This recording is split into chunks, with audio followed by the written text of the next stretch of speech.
Hello and welcome back to another episode of Hello CISO.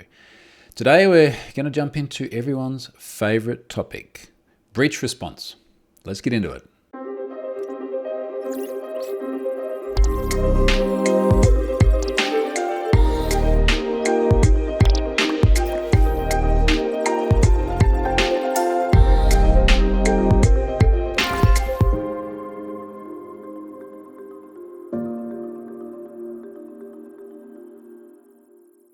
Let me let you all in on a little secret.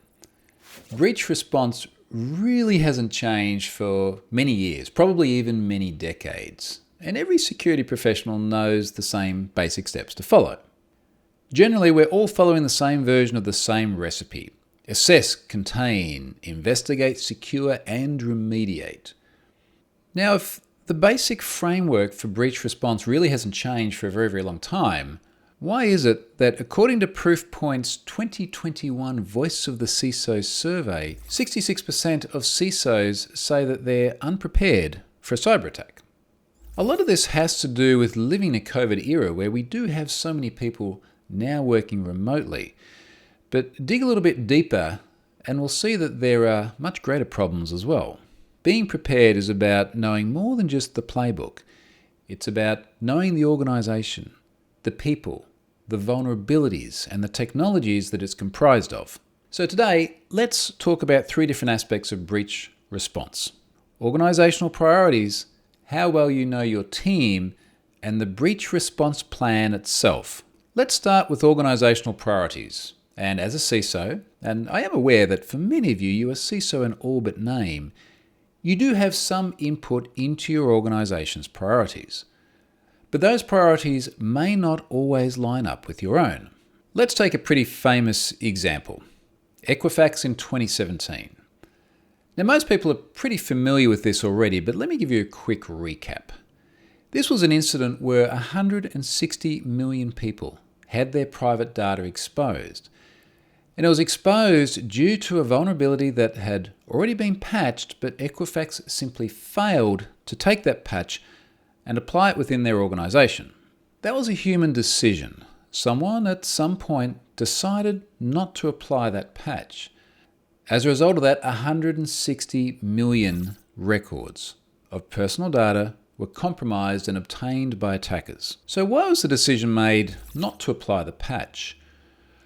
Look, I suspect part of the challenge here is that for Equifax, it wasn't really their customers that had their data exposed. Their customers are the likes of car dealerships and other businesses making credit inquiries on the individuals who were then exposed via the breach. So Equifax's primary incentive would have been to protect their own customers. That's the data that they were primarily interested in. Now, the data breach did have a reputational hit on Equifax. There were lawsuits, there were fines, but it really hasn't damaged the business that much. Obviously, Equifax chose to prioritize one class of data over another. When we look back at it and consider what Equifax's priorities would have been, it would have been to protect those car dealerships, those other businesses. And one has to wonder if it was Equifax's own direct customers that were compromised in the incident, how different would their response have been? So there's a big question here around what is the incentive? Who is the organization practicing this incident response actually trying to protect? And in Equifax's case, would it have been different if their direct customers were impacted by the breach rather than their customers' customers? We've touched on the foundational work you need to do when formulating your organization's breach response plan, understanding your organization's priorities. Let's say that as CISO, you've put in the work to ensure that your own priorities and your organization's priorities line up, and that you have the resources you need to protect the data within your remit. Your next order of business is to ensure that you've put a team in place to help you succeed if and when that breach happens. Let's talk about playing to your team's strengths. For example, your head of response is technically brilliant, but they don't deal well under pressure. You're going to need someone who can communicate well when the heat is on. As it often happens, many people can be technically proficient, but have struggled communicating, especially when the pressure really comes on. Accordingly, someone who communicates well can be given more input into the response plan because that's what they do well. This is where practicing your incident response plan can help. I've seen so many data breaches in the past where the organisation just hasn't been prepared. Maybe they've had a plan, but they haven't practiced it. And when the pressure is on, when the heat is on, when they're dealing with the incident in real time, people struggle. Practicing the plan is absolutely paramount. On a similar note, keep in mind that the IT department isn't the only part of the organisation that needs to be involved here. Marketing and PR, for example, will inevitably have roles to play. And particularly when we're talking about local laws and possibly the breaking of laws, the legal department will almost certainly need involvement. So yes, unfortunately, you will have to deal with lawyers as part of an incident response. So when you're practicing your plan, keep in mind all those departments that need to be involved. What roles will people need to play? And make sure that they form part of your preparation as well. When you are practicing those plans, play out as many scenarios as you can. This is all just practice. You do not know what is going to hit you in the future. So the more prepared you can be, the more practice you can do, the better position you'll be in to respond when that breach does happen in the future. Which brings us to the plan itself. And as I said earlier on, the outline of it generally tends to follow this pattern: assess, contain, investigate, secure, and remediate. The details get very situation specific for the investigate, secure, remediate bit, but we can generalize about the first two bits: assess and contain. The assessment step is obviously crucial. You can't fix what you don't understand.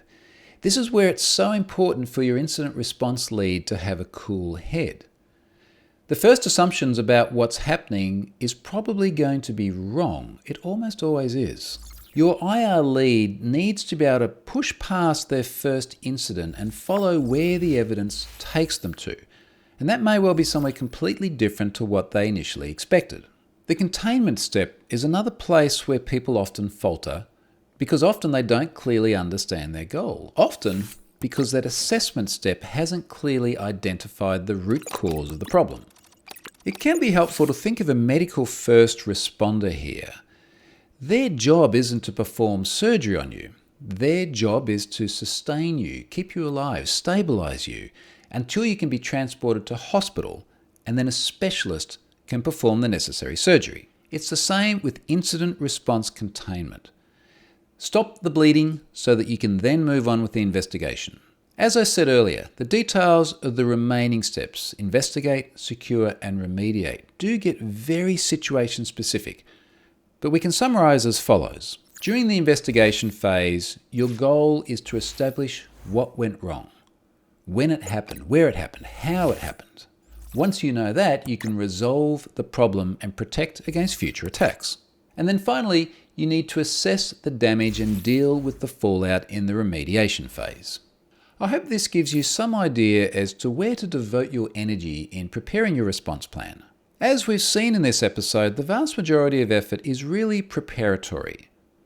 The COVID-19 situation is a good analogy. It didn't necessarily create many of the infrastructure problems we've had, but it did expose their weaknesses. If your company suffers a data breach, and in my opinion this is very much not an if, but rather a when, your organisation's preparedness will be on show for all to see. If it's good, that will shine through. And if it's bad, that will also be very, very clearly seen by all. You can set yourself up for success by making sure that your goals as a security team are aligned with the organisation's goals, surrounding yourself by the right team, and running drills so that if or when that data breach happens, you're prepared.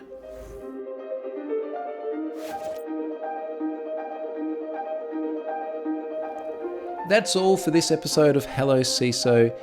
If you haven't done so already, hit that subscribe button so that you can be notified when we drop the next episode.